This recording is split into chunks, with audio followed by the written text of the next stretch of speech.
Today we are dealing with some important drugs and its therapeutic action. Drugs and its therapeutic action. Drugs and its therapeutic action. First is antacid.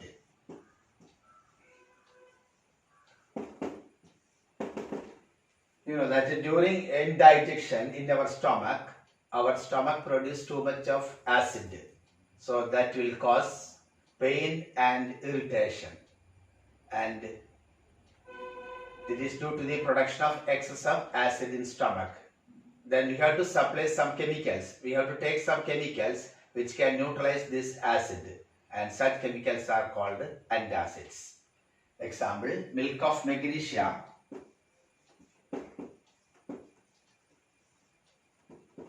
Then sodium hydrogen carbonate, etc. They are mild bases which can neutralize the excess acid produced in our stomach.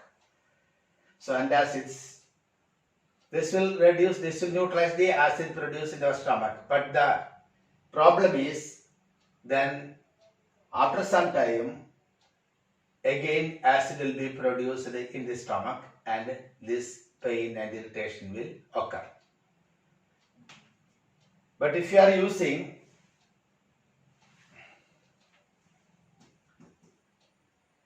antihistamines, so we are going to say what is histamine.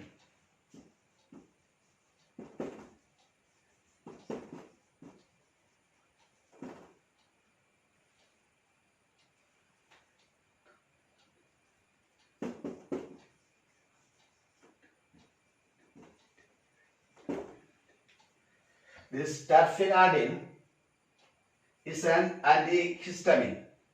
Histamines will prevent the interaction of the receptors of the walls. So that will prevent the production of acid. It will suppress the production of the acid in the stomach. Antihistamines.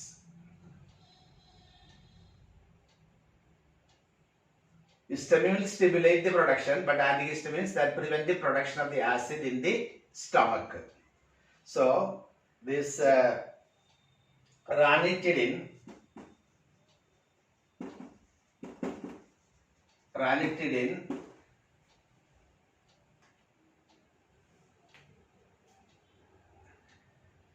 is an antihistamine that is Randac. Usually we are taking Randac. That will act as an antihistamine and prevent the production of the acid in our stomach.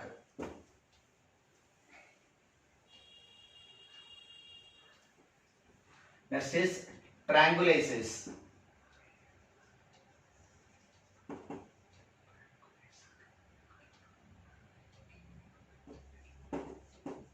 Tranquilizer.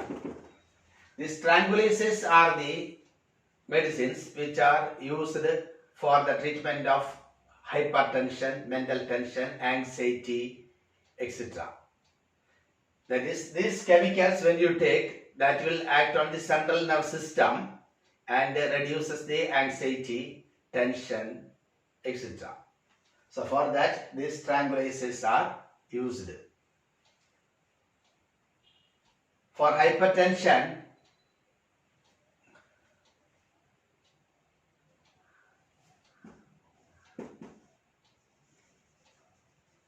Econil is a medicine that is used for hypertension.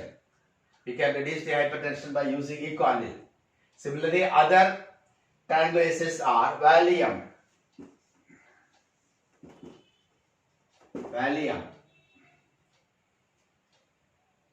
They are used to reduce the tension, anxiety, mental depression, etc. Such chemicals are called tranquilizers.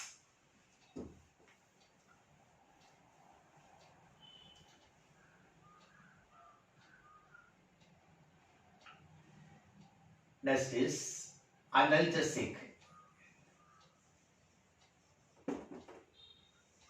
Analgesic medicines. These are pain relieving medicines. Analgesic medicines, they are used to relieve pain and pain relieving. There are of two types, narcotic analgesic and non-narcotic analgesic. Two types of medicines are there. One is analgesic, narcotic analgesic and non-narcotic analgesic. This paracetamol,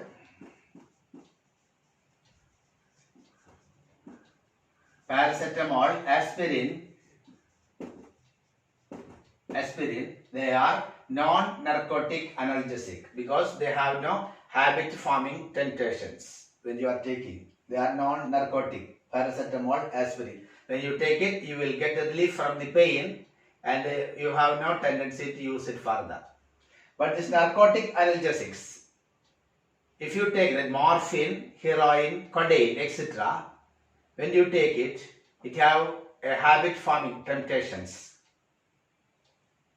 Narcotic analgesics, when you take it, heroin, codeine or morphine, this will be supplied to persons for this after operations, then cancer patients, etc. They are supplied by this narcotic analgesic.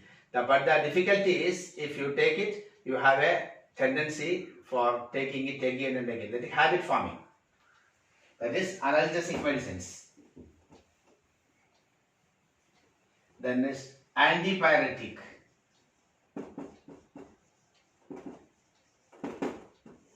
Antipyretic medicines. These are the medicines which are used to reduce the body temperature during fever. When you have fever, you take this antipyretic medicine, your body temperature will come down. That medicines are called antipyretic. Example, paracetamol,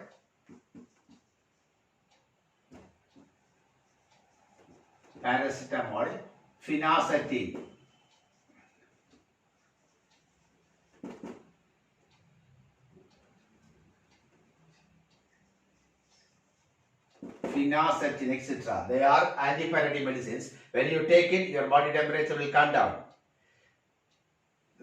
They induce perspiration in our body. So in order to vaporize that sweat, what temperature the body, the temperature will be absorbed. Heat will be absorbed from our body and the temperature of the body comes down. That is a technique.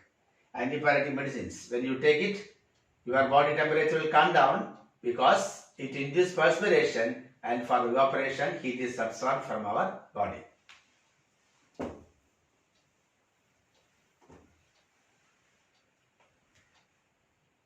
Next medicine is antiseptic and disinfectant.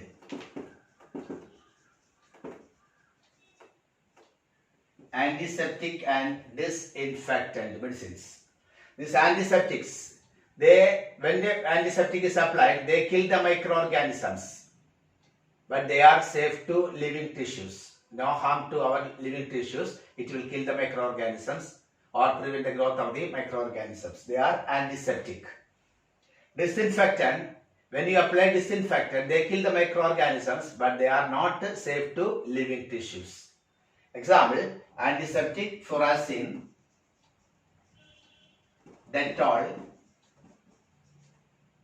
then tincture of iodine.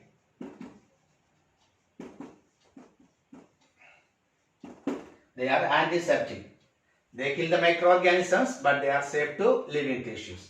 But a disinfectant, when you apply it, they kill the microorganisms. At the same time, it will affect our living tissues also.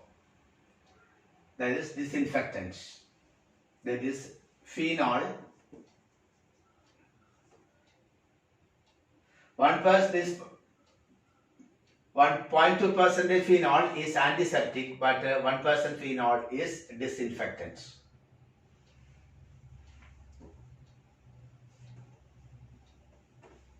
Let's just say antibiotics. These antibiotics are the secretions of some microorganisms which can kill or prevent the growth of other microorganisms. The first antibiotic is penicillin, that is by Alexander Fleming. So the antibiotics again are of two types, bactericidal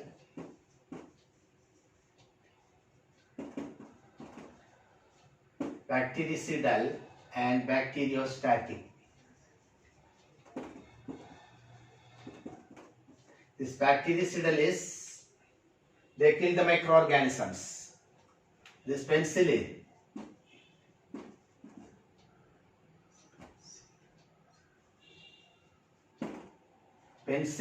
ofloxacin.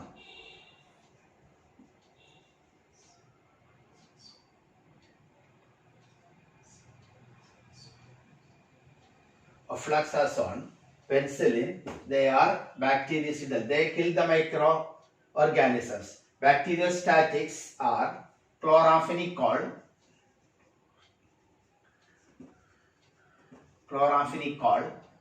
then tetracycline. They are bacteriostatic. They prevent the growth of microorganisms.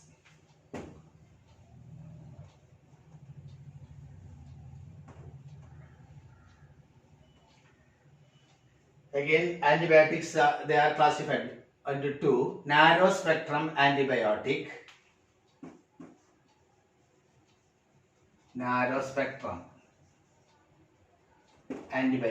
and broad spectrum.